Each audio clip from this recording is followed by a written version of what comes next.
اس حوض کے کنارے بیٹھ گئے اور اللہ کے قرآن کی تلاوت شروع فرما دی۔ یہ بات ذہن میں رکھنا کہ درویش جو ہوتا ہے نا، قرآن کے ساتھ اس کا جولی دامن کا ساتھ ہوتا ہے۔ درویش قرآن کا دامن نہیں چھوڑتا۔ آج ہم قرآن کا دامن چھوڑ چکے ہیں، اس لیے ذلیل و خوار ہو رہے ہیں۔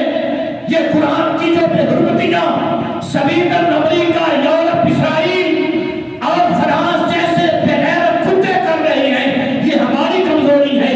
ہم نے قرآن کو سینے سے نہیں لگایا، ہم نے قرآن کا دامن نہیں پکڑا۔ آج کاش کہ مسلمان قرآن کو پڑھنا شروع کر دے، قرآن پر عمل شروع کر دے، تو پھر کیا ہوگا؟ مشرق سے لے کر مغرب تک، شمال سے لے کر جنوب تک صرف قرآن کا پرچم لہرائے گا اور کسی میں ضرورت نہیں ہوگی۔ آج ہم نے قرآن کی غلامی چھوڑ دی، ہم نے انگریزی تعلیم کو سینے سے لگا لیا، انگریز کے رسم و رواج کو ہم نے سینے سے لگا لیا، انگریز کی تہذیب کو، تمدن کو ہم نے سینے سے لگا لیا۔ ارے قرآن کا تمدن دیکھ، قرآن کی تہذیب دیکھ، قرآن کا دیا ہوا معاشرہ دیکھ۔ اللہ کی عزت و جلال کی قسم، اگر قرآن کو بندہ سینے سے لگا لے تو پھر اکیلا معین الدین جناب عرب سے چل کر بر صغیر میں آئے تو اکیلا پورے بر صغیر کو فتح فرما دیتا ہے۔ نعرہ تکبیر، نعرہ رسالت، نعرہ حیدری، عظمت و شان مصطفیٰ، تاجدار ختم نبوت، تاجدار ختم نبوت، نعرہ تحقیق۔ شرط یہ ہے کہ قرآن کو پڑھا جائے، اس کو پڑھ کر سمجھا جائے اور اس پر عمل کیا جائے۔ مسلمانوں ہم بہت دور جا چکے ہیں۔ قرآن سے رشتہ جوڑو، اپنے دامن کو قرآن سے وابستہ کرو، پھر زندگی کامیاب ہوگی، یہ دنیا کی بھی اور آخرت کی بھی۔ یہاں اچھے کپڑے پہننے سے، اچھے محل بنانے سے، اچھی گاڑی لینے سے انقلاب نہیں آیا کرتے۔ انقلاب آتے ہیں عملی زندگی سے، عمل سے زندگی بنتی ہے۔ یہ جنت بھی جہنم بھی، یہ ناری اپنی فطرت میں، یہ نوری اپنی فطرت میں، یہ خاکی اپنی فطرت میں، نہ نوری ہے نہ ناری ہے۔ اس وقت انقلاب آتا ہے جب عمل میں جناب قدم رکھا جاتا ہے۔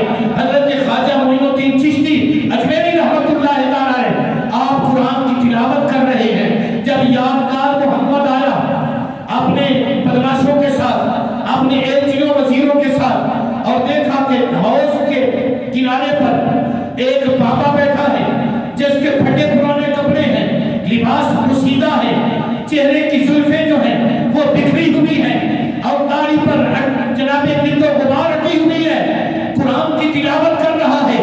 یادگار محمد نے جب دیکھا تو غصے سے لال پیلا ہونے لگا۔ اس فقیر کو کیا ضرورت ہوئی ہے کہ میرے اس باغ میں داخل ہو جائے اور پھر میرے اس حوض کے اوپر آ کر بیٹھ جائے جو میرے لیے خاص بنایا گیا ہے۔ ابھی وہ غصے سے لال ہو کر آپ کے قریب آ رہا تھا، ابھی تک آپ نے چہرہ اٹھا کر اس کو دیکھا نہیں۔ جب وہ قریب آیا تو خواجہ غریب نواز جس کی پشت پر آمنہ کے لال کا ہاتھ تھا، جب آپ نے نگاہ اٹھا کر دیکھا تو بادشاہ کانپنے لگا، اس کا جسم پہ جان ہونے لگا، وہ پسینوں پسینی ہو گیا اور آپ کے قدموں میں گر کر معافیاں مانگنے لگا۔ حضور مجھے معاف کر دو، مجھے توبہ کرواؤ، مجھے نئے سرے سے کلمہ پڑھاؤ۔ جب غریب نواز کی نظر اٹھی آپ نے فرمایا پریشان نہ ہو، تیری ماں نے تیرا نام یادگار محمد رکھا تھا، تو اس محمد کی نسبت سے دور ہو چکا تھا، میں تیرے لیے آیا ہوں، تجھے توبہ بھی کرواؤں گا، صرف توبہ نہیں کرواؤں گا بلکہ تجھے بشارت دیتا ہوں کہ تیری 7 پشتوں تک اللہ تجھے ولی بیٹے عطا فرمائے گا۔ آپ نے اس کو توبہ کروائی، غسل بھی کروایا، نئے کپڑے پہنوائے اور نماز پر لگایا، قرآن شریف پڑھایا، چند دن وہاں رہے، اس بادشاہ کو فقیر بنا دیا۔ بادشاہ گئی، پھر جدھر جدھر معین الدین جاتے ہیں ادھر ادھر یادگار محمد جاتا ہے۔ اور فرمایا کہ تیری ڈیوٹی افغانستان میں ہے، یہاں بیٹھ کر آمنہ کے لال کے دین کی تبلیغ کیا ہے۔ اور جاتے ہوئے آپ نے پوچھا یادگار ایک بات تو بتا، پہلے تو دنیا کا بادشاہ تھا، اب تجھے میں نے فقر کا بادشاہ بنا دیا ہے۔ وہ زندگی اچھی تھی کہ یہ زندگی اچھی ہے؟ قدموں کو چوما اور عرض کیا حضور وہ کیا زندگی تھی؟ وہ تو عذاب ہی عذاب تھا، یہ جو اللہ نے اب زندگی عطا کی ہے حقیقت میں بادشاہی تو یہ ہے جو منہ سے نکلتا ہے اللہ اسی وقت پورا فرما دیتا ہے۔ آپ پھر جب لاہور تشریف لے کے آئے، لاہور کا جو بادشاہ ہے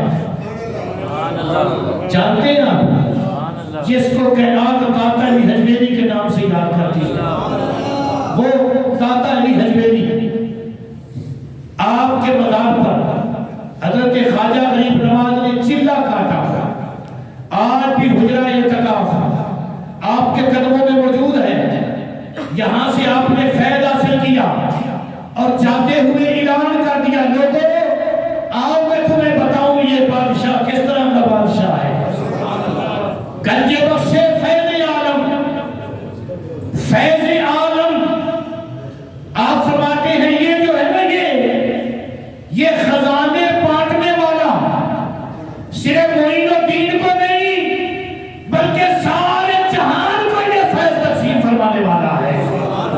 یہ خزانے سارے جہان کو دینے والا ہے، اب لینے والا کوئی نہ ہو تو پھر دینے والا کس کو دے؟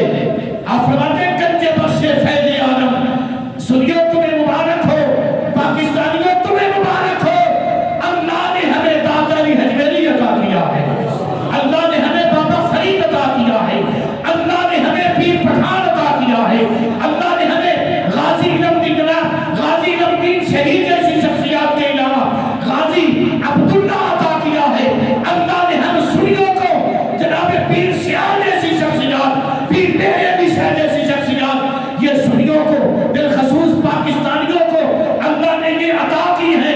یہ اللہ کی بہت بڑی نعمت عظمیٰ ہے، یہ اللہ کی نشانیاں ہیں، ان کے دامن سے وابستہ ہو جاؤ، یہ تمہیں قرآن کی تعلیم بھی عطا کریں گے اور آمنہ کے لال کا دامن بھی عطا فرما دیں گے۔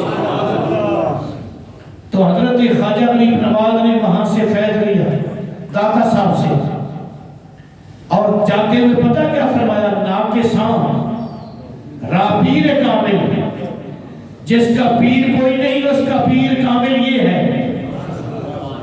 اور کاملہ جو کامل ہے ان کی رہنمائی کے لیے آپ تشریف فرما ہے، یعنی کامل بندہ